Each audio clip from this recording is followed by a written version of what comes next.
General محمد ضیاء الحق جو پاکستان کے صدر تھے اور آرمی چیف تھے، ان کا پلین کریش ہو جاتا ہے جس میں وہ بھی اور ان کے ساتھ 30 کے قریب لوگ دنیا سے چلے جاتے ہیں۔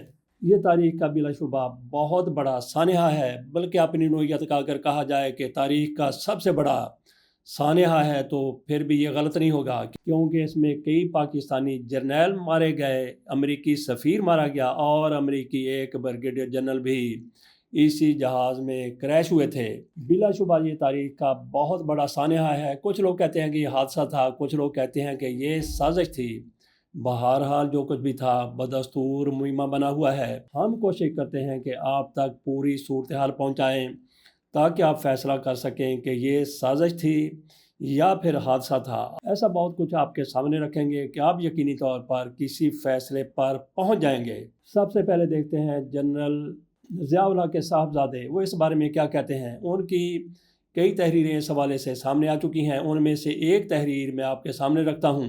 وہ کہتے ہیں 17 اگست 1988 کی سپہر پاک فضائیہ کے فوجی طیارے C-130 کو دہشت گردی اور مجرمانہ فعل کی ایک ایسی کارروائی کا نشانہ بنایا گیا جس سے پاکستانی افواج کی اعلیٰ ترین قیادت سمیت 29 افراد کو لقمہ اجل بنا دیا گیا۔ فوجی شہداء کے علاوہ پاکستان میں تعینات امریکی سفیر آرنلڈ رافیل اور امریکی فوج کے بریگیڈیئر جنرل ہربرٹ واسم بھی المناک موت سے ہمکنار ہو گئے۔ پاک فضائیہ کی طرف سے مقرر کردہ تفتیشی بورڈ نے اس مجرمانہ کارروائی کا سبب جاننے کے لیے تکنیکی تحقیق و تفتیش میں منسوخی و متروکیت کے اصول کے تحت ایک ایک کر کے تمام پہلوؤں کا جائزہ لیا اور حتمی نتیجہ اخذ کرتے ہوئے اسے ایک مجرمانہ فعل اور دہشت گردی کا عمل قرار دیا، کیونکہ جہاز کے بعض حصوں پر پائے گئے گندھک اور اس طرح کے دیگر مہلک کیمیائی عوامل کی وافر مقدار میں موجودگی یا ممکنہ طور پر جہاز کے اندر زہریلی گیس کی موجودگی ہی جہاز کی تباہی کا باعث بن سکتی ہے، جبکہ جہاز اور انجن کے دیگر تمام کلیدی آلات آخر دم تک درست کام کر رہے تھے۔ اغلب گمان زہریلی گیس کی موجودگی تھی جس نے جہاز کے کیبن کے موجود عملے اور دیگر مسافروں کو شدید طور پر متاثر کیا، اور یوں تمام لوگ کوئی بھی عمل کرنے یا بولنے سے معذور ہو گئے اور کنٹرول ٹاور کو کوئی بھی پیغام موصول نہ ہوا۔ اعجاز الحق مزید کہتے ہیں کہ اس کے علاوہ ایک میزائل کی بھی نشاندہی کی گئی جس کے ذریعے جہاز کے پچھلے دروازے کو نشانہ بنایا گیا۔ C-130 طیارہ مختلف ممالک میں اور مختلف نامساعد اور مخالفانہ حالات میں بھی تحفظ، یقینی کارکردگی اور تکنیکی عملیات کی ایک شاندار شہرت اور تاریخ رکھتا ہے۔ عام اور معمولی نوعیت کے بعض نقائص اس کی کارکردگی پر اثر انداز نہیں ہو سکتے۔ حیران کن امر یہ ہے کہ جب بری فوج کی اعلیٰ ترین قیادت بہاولپور کے ریگزاروں میں خاک و خون میں نہائی جہاز میں بھڑک اٹھنے والی ہولناک آگ کا ایندھن بن رہی تھی تو General Mirza Aslam Beg vice chief of army staff نے فضا میں ہی جائے حادثہ کا چکر لگایا اور بظاہر ایک اطمینان اور پوشیدہ خوشی سے سرشار اپنے جہاز کا رخ راولپنڈی کی طرف موڑ دیا، جبکہ میجر جنرل محمود درانی جو اس صدارتی دورے اور مصروفیت کے میزبان تھے اطمینان کی نیند سونے ملتان پہنچ گئے۔ اپنے شہید ساتھیوں کی نعشیں پس سے پش ڈالے اقتدار و اختیار کے خیالی غلام گردشوں میں گم اپنے ذہن کو تیار کرتے ہوئے جنرل اسلم بیگ جب راولپنڈی پہنچے تو انہیں ایک اعلیٰ سطحی اجلاس میں طاقتور شخصیت کی بھرپور مزاحمت کا سامنا کرنا پڑا۔ ادھر تک آپ کے سامنے جو حقائق رکھے ہیں اعجاز الحق نے بیان کیے ہیں، کافی حد تک کلیئر ہو جاتا ہے کہ یہ سازش تھی اور سازش کے پیچھے کون تھے۔ انہوں نے دو لوگوں کے نام لے دیے، جنرل مرزا اسلم بیگ اور میجر جنرل محمود درانی۔ اعجاز الحق کہتے ہیں کہ جمہوریت کا تمغہ اور بحالی جمہوریت کا تمام تر سہرا اپنے سر سجائے جنرل بیگ کو چاہیے کہ ضمیر کو ٹٹول کر بتائیں کہ صورتحال ان سے کیا تقاضا کرتی تھی۔ وہ جنگی تربیت کے اصول کا حوالہ دیتے ہوئے کہتے ہیں کہ ہم یہ نہیں دیکھتے کہ کون گر گیا ہے بلکہ آگے کا دیکھتے ہیں کہ کیا کرنا ہے، لیکن اس تربیت میں یہ سبق بھی تو شامل تھا کہ اپنے گرنے والے ساتھیوں کے جسد خاکی بھی توجہ اور تدفین اور توقیر کی اعلیٰ مثال کے متقاضی ہوتے ہیں۔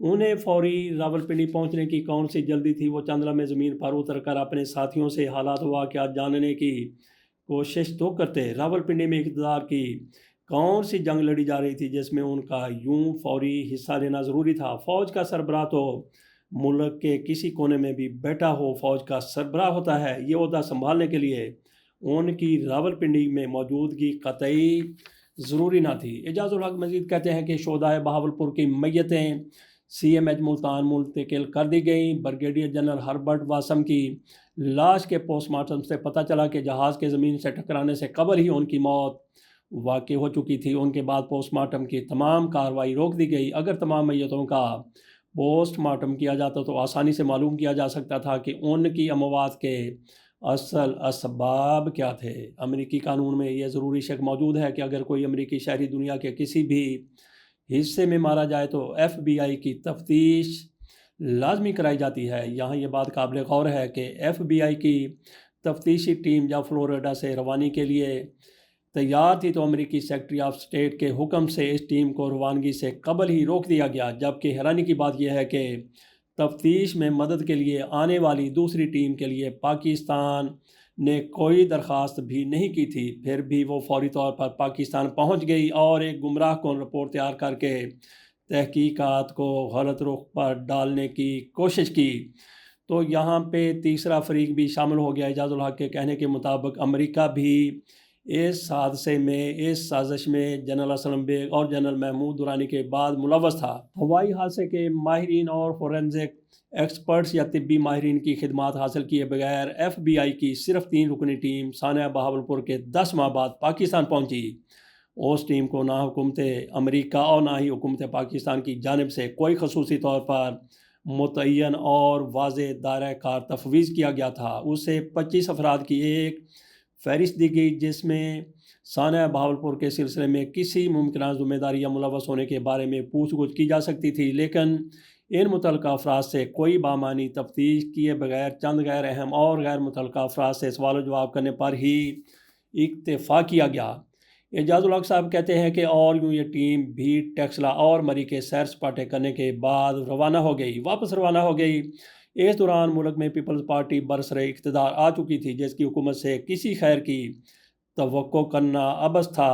سانحہ بہاولپور کی تحقیقات اور نتائج جاننے کے لیے پوچھے گئے ایک سوال پر وزیر مملکت برائے دفاع کرنل ریٹائرڈ غلام سرور چیمہ نے جواب دیا تھا کہ اس سلسلے میں اصل حقائق جاننے کے لیے براہ راست اللہ تعالیٰ کو فون کیا جائے۔ حالانکہ اس ظالمانہ رویے کے حامل ان حکومتی اہلکاروں کی بنیادی منصبی اور قانونی ذمہ داری تھی کہ وہ اس قومی سانحہ کی مکمل تفتیش کر کے اصل ذمہ داروں کو انصاف کے کٹہرے میں لا کھڑا کرتے۔ تو یہاں پہ تھوڑا سا اضافہ کرنا ہے کہ میاں نواز شریف صاحب 90 کی دہائی میں 2 مرتبہ اقتدار میں آئے، لیکن وہ یہ تو کہتے رہے کہ جنرل ضیاء الحق کا ادھورا مشن پورا کریں گے، لیکن ان کی طرف سے اس حادثے کے بارے میں ایک قدم کی بھی پیش رفت نہیں کی گئی۔ اعجاز الحق صاحب مزید کہتے ہیں سابق وزیر اعظم ذوالفقار علی بھٹو نے 1979 میں دھمکی دی تھی کہ اگر انہیں پھانسی دی گئی تو ان کے بیٹے اس کا انتقام لیں گے۔ ان کی پھانسی سے بھی بہت پہلے ان کے بیٹے ایک دہشت گرد تنظیم آل ذوالفقار بنا چکے تھے جس کے ذریعے ملک میں دہشت گردی کی کئی کارروائیاں کی گئیں۔ کئی شدت پسند نوجوانوں کو پیسے کے لالچ میں اس تنظیم کے لیے بھرتی کیا گیا اور ان کو افغانستان، بھارت، لیبیا، شام میں دہشت گردی کی مکمل تربیت دلائی گئی۔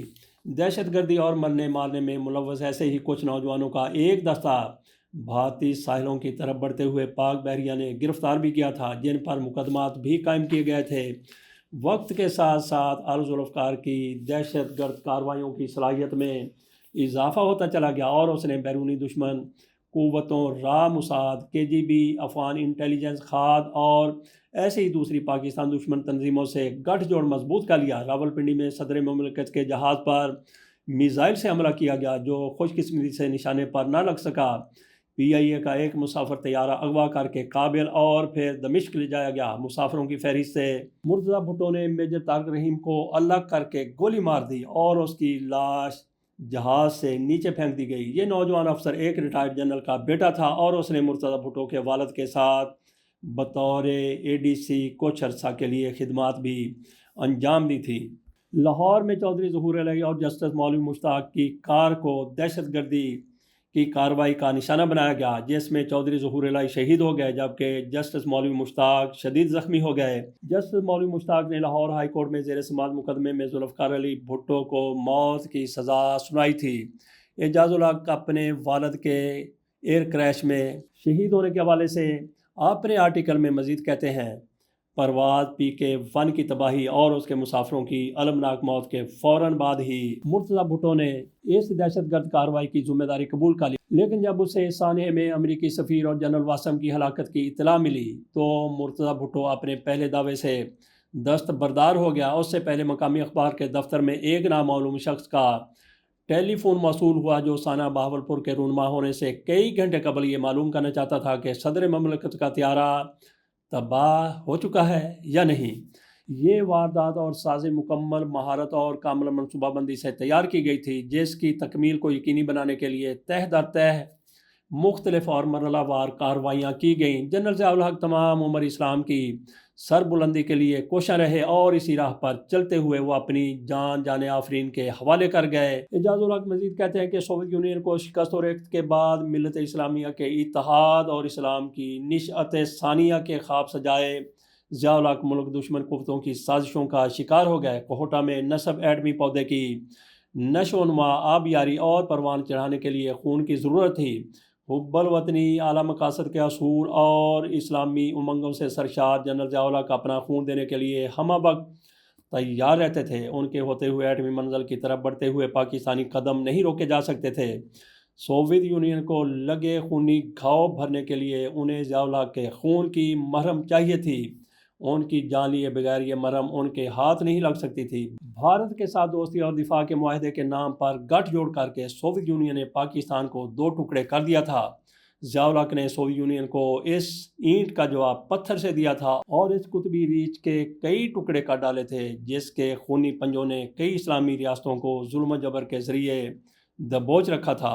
اعجاز الحق مزید کہتے ہیں کہ ضیاء الحق کبھی ہندوستان کا قرض بھی اتارنے ہی والے تھے کہ انہیں شہید کر دیا گیا۔ راجیو گاندھی نے دھمکی دی تھی کہ پاکستان خالصتان تحریک میں مداخلت سے باز رہے ورنہ وہ کئی نسلوں تک پچھتاتا رہے گا۔ 1976 کے آخری دنوں میں شام، لیبیا اور فلسطینی قیادت نے بڑی کامیابی سے بھٹو کو سوویت بلاک کی طرف مائل کر لیا تھا۔ ضیاء الحق نے پانسا پلٹ کر یہ کھیل بگاڑ دیا جو استعماری قوت کی ناراضگی کا باعث بنا۔ خوابیدہ ملت اسلامیہ نشأت ثانیہ کے لیے لیتی انگڑائی اسرائیل کے وجود کو خطرات سے دوچار کر دیتی، بھلا اسرائیل اس خطرے سے کیوں کر لا تعلق رہ سکتا تھا۔ اعجاز الحق اپنے والد کی شہادت اور حادثے کے بارے میں اپنے آرٹیکل میں مزید کہتے ہیں کہ اہم بات یہ ہے کہ 1988 میں ہندوستان میں متعین امریکی سفیر نے یہ حیران کن انکشاف کر ڈالا کہ ضیاء الحق کے طیارے کی تباہی اور ان کی موت میں اسرائیل کا ہاتھ ہو سکتا ہے۔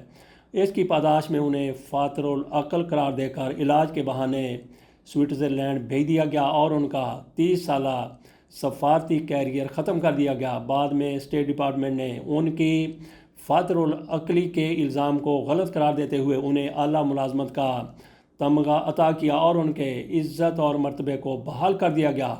اسرائیل کے ملوث ہونے کا الزام اگر درست ثابت ہو جائے تو اس کا صاف مطلب منطقی طور پر امریکی منظوری اور بھارتی تعاون حقیقت کا روپ دھار لیتے ہیں۔ تاہم ایسے تمام ممکنات کی تحقیق و تفتیش حکومت وقت کا کام ہے۔